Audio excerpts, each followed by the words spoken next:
অনেকে বলে দুইটা ঈদ ছাড়া কোনো ঈদ নাই, একটা হইল ঈদুল ফিতর আর একটা হইল ঈদুল আজহা। ওরা এত অন্ধ হইছে, অথচ হাদিস শরীফে জুমার দিনকে ঈদ বলা হয়েছে, হাদিস শরীফে আরাফার দিনকে ঈদ বলা হয়েছে। হ্যাঁ, ঈদুল ফিতরকে অবুঝছি, দুইটা ঈদ বানার কারণ আছে। এক ঈদ ফা ফেতরাট, আরেক ঈদের মধ্যে ফা সামরাট।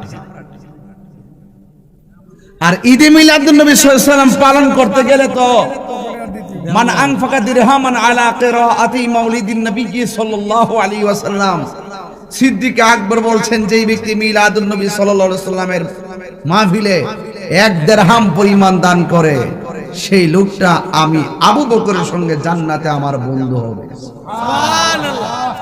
এটা তো দিলে সওয়াব, দেওয়ার পক্ষে ঘেরা নাই। কথা কোন ঠিক না বেঠি? নাম বলে আনিস, খালি আনবো, খালি আনবো। আমার প্রশ্ন হলো, আপনার যদি ভালো না লাগে, আপনি মিলাদুন নবী সাল্লাল্লাহু আলাইহি ওয়াসাল্লামের জুলুসের দিন কাঁথা মুড়িয়ে আপনার বাবার খাটে শুয়ে থাকুন, 24 ঘন্টা ঘুমিয়ে থাকুন। আমি সেই দিন রৌদ্রে পড়ব, পকেটে টাকা খরচ করব, রাস্তাঘাটে হেঁটে হেঁটে ইয়া নবী সালাম আলাইকা পড়ব, রৌদ্র লাগাবো, ঘামবো, প্রয়োজনে মরব, সেটা আমার ব্যাপার। কথা বলেন ঠিক না বেঠে?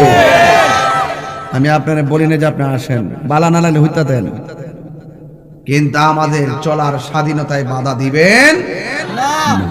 আমি কি বোঝাতে পেরেছি? সাবধান।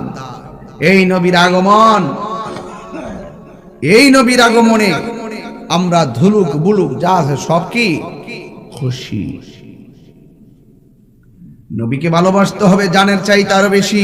এই পর্দার আড়ালের মা বোনেরা, নিজের স্বামীর চাইতে স্বামী নবীকে ভালোবাসতে হবে বেশি। নবীকে ভালোবাসতে গিয়ে যদি আপন মা যদি বলে যে নবীকে ভালোবাসা যাবে না, মা যদি বলে নবীকে ভালোবাসা যাবে না, সেক্ষেত্রে মাকে মানা যাবে না। বাবা যদি বলে নবীকে ভালোবাসা যাবে না, সেই বাবাকে মানা যাবে না।